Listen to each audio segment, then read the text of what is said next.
4, 3, 2, 1। उपाध्यक्ष महोदय, स्वतंत्र और निष्पक्ष चुनाव लोकतंत्र के आधार हैं, किंतु यह खेद का विषय है कि भारत में चुनाव अधिकाधिक भ्रष्ट होते जा रहे हैं। महोदय, भारत में चुनावों पर पूंजी का प्रभाव बढ़ रहा है। दूसरे चुनावों में शासन तंत्र का खुला दुरुपयोग होने लगा है। कानून के अंतर्गत उम्मीदवारों के चुनाव व्यय पर रोक लगाई गई है।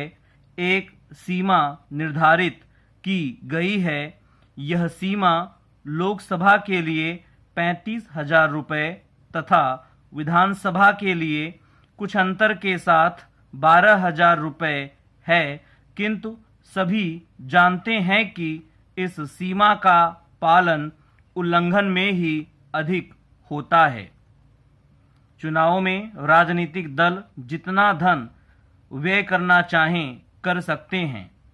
मेरी पार्टी को छोड़कर शायद ही कोई राजनीतिक दल ऐसा हो जो जनता के पास जाकर थोड़ा बहुत धन इकट्ठा करने का प्रयास करता है, किंतु केवल उसके बलबूते चुनाव नहीं लड़ा जा सकता है।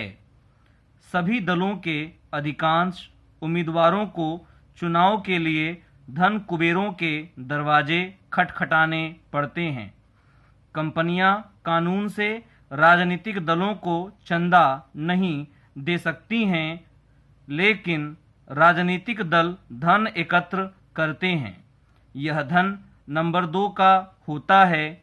इस धन का कोई हिसाब नहीं होता है।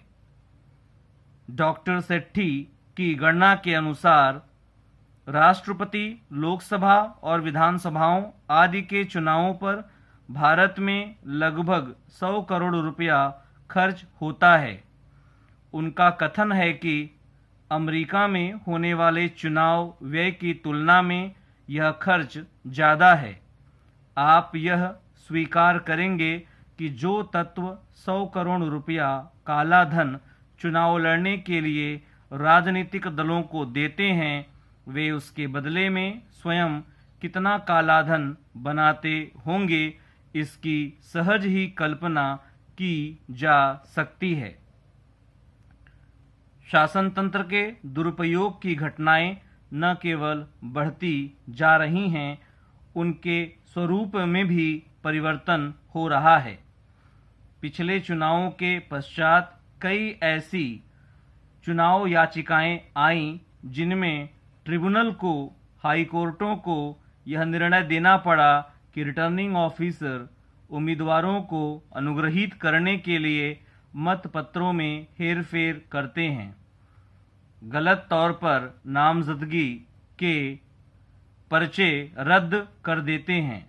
मुख्य चुनाव आयुक्त ने यह बात कही थी कि अगर रिटर्निंग ऑफिसर निष्पक्षता से अपना कर्तव्य पालन नहीं करेंगे तो चुनावों को स्वतंत्र नहीं रखा जा सकता है।